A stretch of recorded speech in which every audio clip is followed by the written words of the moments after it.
Hey, it's about that time. It is day 4 of virtual learning. We have almost made it a week. Great job, you guys.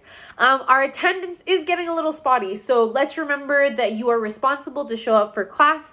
You can choose what periods you want to go to. So social studies in the morning, I have period 1 at 9 o'clock and period 2 at 9:55. And then in the afternoon for ELA, we have period 5 at 12:30 and period 6 at 1:30. Please show up. It's really difficult to do the work if you're not showing up for the discussions, and that's where I can help you and kind of guide your learning. And it's really not the same over video. So please start showing up. I will hopefully see you guys tomorrow. But without further ado, let's get into the discussion.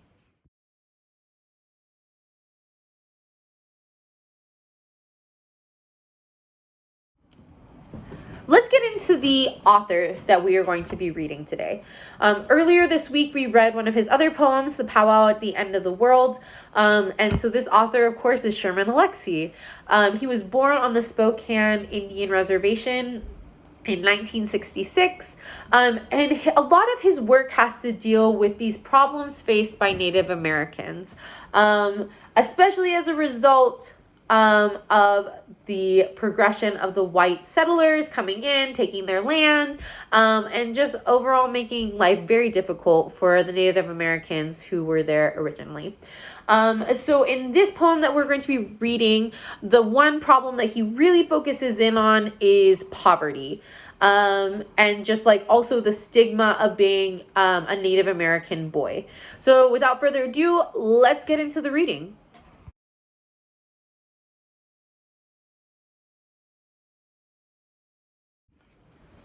At this moment, I want you to pause the video. Go and pull up your copy of the poem. It is under classwork. If you go to day 4, reading day 4, victory, the PDF is attached at the bottom. You can just go ahead and click it and open it because you want to have something to refer back to when you provide evidence in your writing.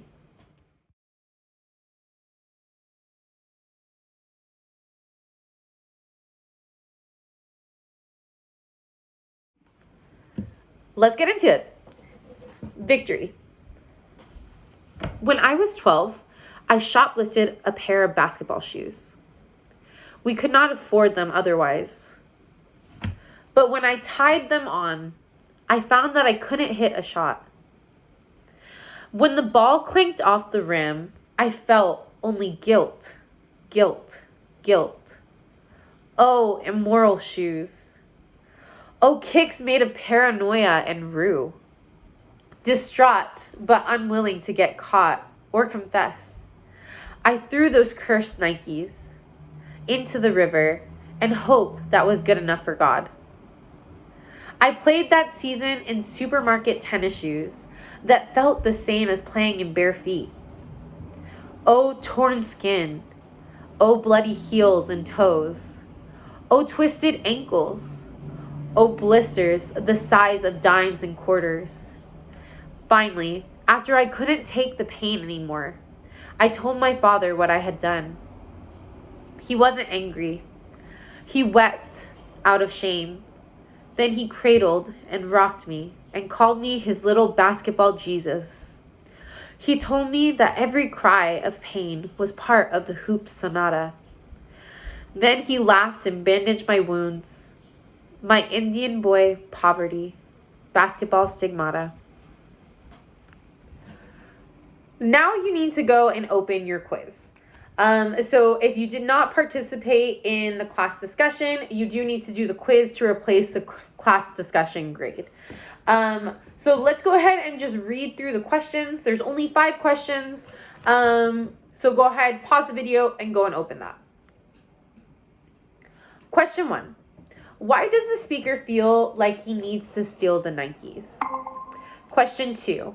How does guilt affect the speaker in the poem? Question 3. Why does the speaker feel guilty? Question 4. How does the speaker try to get rid of the guilt he was feeling? And question 5. Why did the speaker's father weep out of shame? Share 2 possible reasons. We are going to break these down in the video. and I'm going to try to help you the best that I can. If that does not work for you, please go ahead and contact me, email me, text me, whatever. I'm here to help you. Let's delve into answering question 1. Question 1 is in stanza 1. He says, when I was 12, I shoplifted a pair of basketball shoes. We could not afford them otherwise. But when I tied them on, I found that I couldn't hit a shot. Okay, so why did he steal basketball shoes? Go ahead and write it in the box. Question 2. How does guilt affect the speaker in the poem? So we see this in 2 stanzas. So stanza number 1, when he says that he tied them on and he found that he couldn't hit a shot. So we know that he can't hit the shot. Like he's having so much guilt. Every time he throws the ball, it just clinks right off the rim. And all he can think about is like, oh my gosh, I can't believe I stole these shoes. Like that's all he can think about every time he goes and plays basketball. So that's one of the things that's affecting him. Like the guilt is affecting the way that he plays basketball.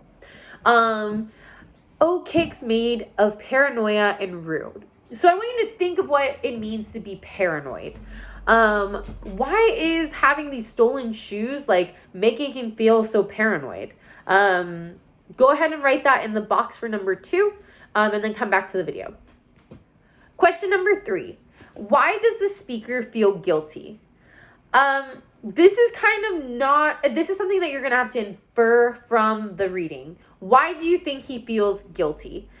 Go ahead and take a couple minutes, read through the poem, try to figure out on your own why you think he's feeling guilty about these shoes. All right, question 4. How does the speaker try to get rid of the guilt he was feeling? Okay, so we're going to start in stanza 2, that last line. He said, distraught but unwilling to get caught or confess. I threw those cursed Nikes into the river and hoped that was good enough for God. So the first thing he does is he tries to get rid of it. He says, listen, I don't want to get caught. I don't want to confess. I don't want to tell anyone what I did. Let me just throw them away into the river and maybe the guilt is going to go away. He goes on to say, I played that season in supermarket tennis shoes that felt the same as playing in bare feet. So it's kind of like he's trying to make penance. So let me tell you a quick story about me and my shoes. So a couple years ago, I got really good running shoes and they were pretty expensive, but I was like, listen, like I gotta be active, and the only way I'm gonna be active is if I have a good pair of shoes. So I have this really cute pair of Nike pink running shoes. I love running in those shoes. Like they fit my feet really well. I can go running for a long time and I don't have like a ton of pain. But I also have this other pair of shoes that I have to wear like when my Nikes are wet or like, mostly just when they're wet. So I have these other pairs of shoes that my mom bought me, and I think she got it at Walmart, and they're awful. When I go running in them, like it rubs my feet, I get blisters. It feels like I'm running barefoot. It doesn't feel like there's any support, and it's awful. I hate it. And so I can't even imagine playing an entire basketball season in shoes like that are messing up his feet.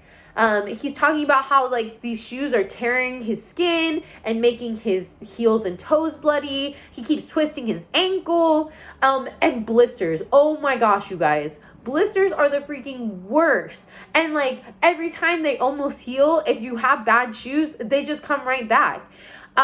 So he's really in a lot of pain right now. So in question 4, go ahead and pause the video and go and answer that. How does the speaker try to get rid of the guilt that he was feeling? Last question, number 5. Why did the speaker's father weep out of shame? Share 2 possible reasons. We are in stanza 1, 2, 3, 4, 5. Okay, we're in stanza 5. So he says, finally, after I couldn't take the pain anymore, I told my father what I had done. He wasn't angry. He wept out of shame. So I want you to take a second and think about this father. His father, also Native American, living on the reservation. He's probably doing everything he can to provide for his family. And then to have his son come and say, hey, Dad, you know those shoes you bought me? Like, I didn't think they were good enough. And, like, I went and stole these other shoes. And so he's not angry at his son. But he cries. He cries about it. So I want you to take a couple minutes and I want you to think about, why do you think the father's crying? Could it be that he is ashamed of his son? Could it be that he's ashamed of himself, that he can't provide better things for his son, or like what his son thinks is better? Also, maybe it could be one thing that Alexie said earlier was maybe it's that he's afraid of what other people might think about his son. So I want you guys to take a couple minutes, go and answer question number 5. Please hit submit when you're done with that, and then come back to the video. So last thing, let's finish the last stanza. So he says, then he cradled and rocked me and called me his little basketball Jesus. He told me that every cry of pain was part of the hoop sonata. Then he laughed and bandaged my wounds. My Indian boy poverty, basketball, stigmata.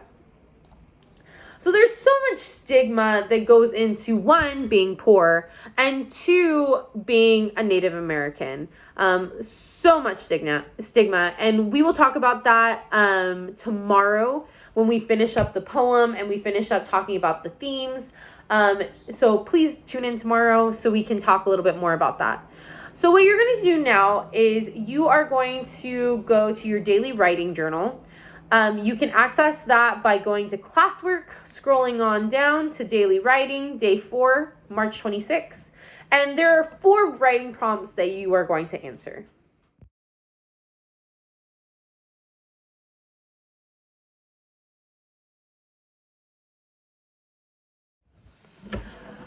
So now that we are done breaking down the poem, you have completed your quiz for daily participation.